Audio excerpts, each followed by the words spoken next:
Alors, bonsoir à toutes et à tous. Comme chaque année, donc, nous voici ensemble pour le bilan de 2018 et les objectifs 2019.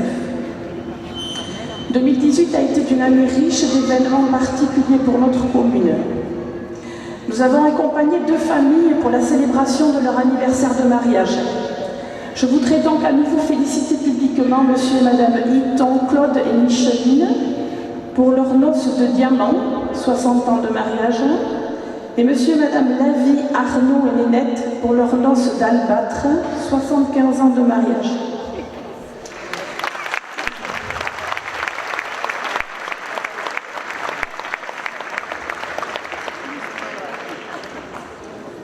Quel bel exemple de longévité de partage de ces 2 couples. Début juin, suite aux intempéries du printemps, nous subissons une importante et rapide montée des eaux. Nos barques se retrouvent sous l'eau au petit matin et nous faisons appel en urgence aux pompiers pour aider nos habitants à mettre en hauteur leurs affaires. Je voudrais d'ailleurs ici remercier tous ces hommes et femmes pompiers qui sont toujours disponibles pour nous aider dans toutes les situations difficiles. 2018 a été marqué par les anniversaires de nos associations également. L'USSL, l'Union sportive de Saint-Laurent, a fêté ses 40 ans. Une journée mémorable avec des parties de pelote de qualité, une exposition de photos souvenirs et cette journée a été conclue par une soirée de retrouvailles de tous les acteurs de cette association depuis sa création. L'APE, l'Association des parents d'élèves, a également fêté ses 40 ans. Alors il y avait une journée d'exposition de voitures anciennes, de démonstration de figures à moto et un concert de Tom Frager pour conclure cette journée. Enfin, l'Association des anciens combattants a commémoré le centenaire de la guerre 14-18. Pendant une semaine, le mur à gauche a accueilli une formidable exposition visitée par le plus grand nombre de personnes, du plus petit au plus grand d'ailleurs. Je remercie tous nos bénévoles qui animent tout au long de l'année nos soirées et nos week-ends toujours aussi conviviaux. Depuis le début du mandat, et comme nous l'avions écrit dans notre profession de foi, l'aménagement du bourg a enfin commencé. La route du bourg, qui passe devant l'école, est en cours d'achèvement. Vous avez dû le voir en arrivant, c'était un peu compliqué de se rendre au bourg aujourd'hui. Avec ces travaux, cette voie se dessine sur 100 mètres de large et des trottoirs qui respectent la mise aux normes d'accessibilité aux personnes aux mobilités réduites. Le cheminement piéton, comme lors de la construction du parking d'école, se poursuit jusqu'au bourg et permet les déplacements doux en toute sécurité. Arrivés au centre-bourg, nous continuons à travailler sur la route des Pyrénées, celle qui est derrière le fronton. Alors ici, c'est une route départementale. Le conseil municipal souhaite faire le même aménagement sur cette voie pour rejoindre le lotissement Costalat. Ce projet est bloqué par l'acquisition en cours d'un triangle à l'angle du Château Vieux, propriété de M. Ray. Nous souhaitons dévier la route de l'Estage vers le croisement des Sœurs pour faire un parvis d'église et une sortie de mairie piétonnier, sécurisée et plus accessible aux personnes à mobilité réduite. Je souhaite faire une parenthèse sur ce sujet. Nos échanges avec M. Ray sont un peu longs, compliqués et perdurent depuis 2014. Je voudrais quand même préciser que ce n'est pas le montant de l'achat qui est au cœur de la discussion, mais plutôt le côté paysager et la conservation des chênes sur cette parcelle. Merci tout de même à M. Ray pour ses efforts qui va contribuer à l'intérêt général. Le lotissement Costalat a bien évolué en 2018. Sur 11 lots, 10 sont vendus et quelques constructions ont démarré à cette fin d'année. Petite précision, seul le macro-lot social n'a pas abouti.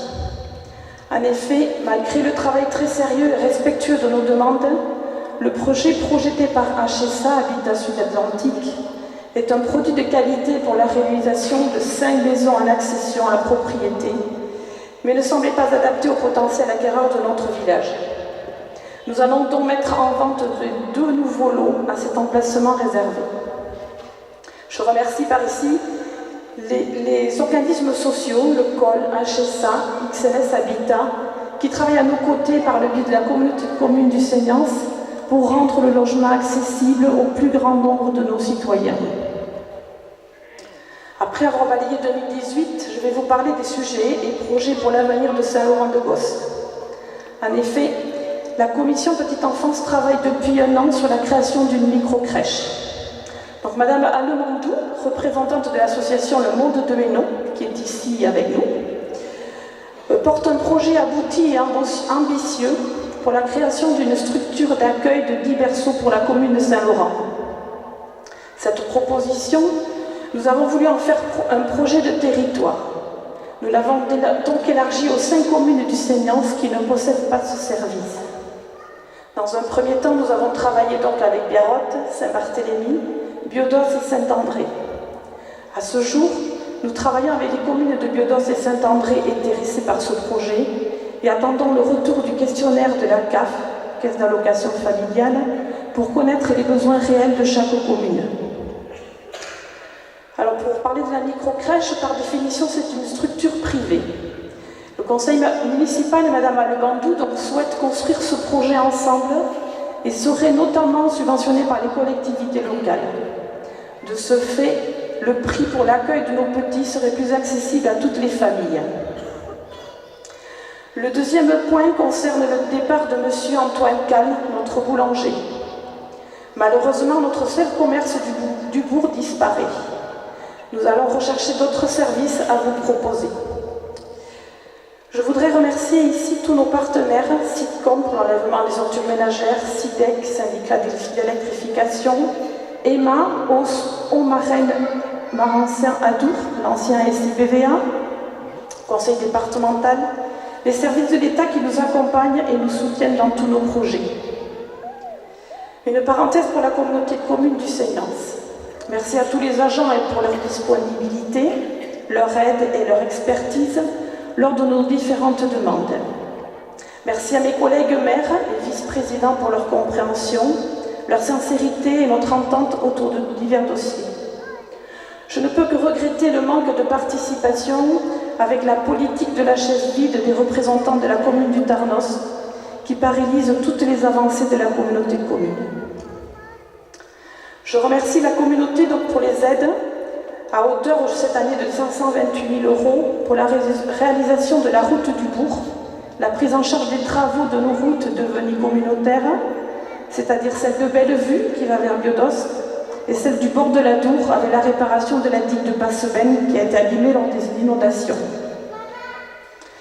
Sur le plan national, en 2018, je vous avais annoncé la suppression de la taxe d'habitation. Suite à cette décision, et contrairement à d'autres communes, les impôts communaux n'augmenteront pas.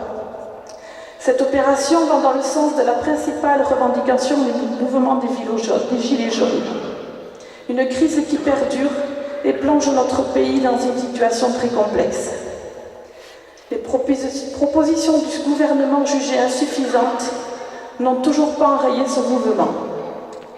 Espérons que le débat national apporte des solutions. À ce sujet, je vous informe que le cahier de doléances est toujours à votre disposition à la mairie.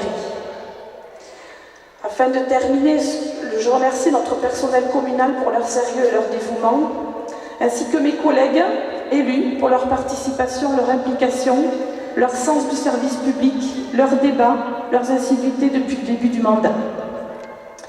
Donc j'en ai terminé, j'espère que je n'ai pas été très longue. Et il me reste à vous adresser nos meilleurs vœux de santé et de bonheur ainsi qu'à vos proches, au nom de moi-même et de tout le conseil municipal.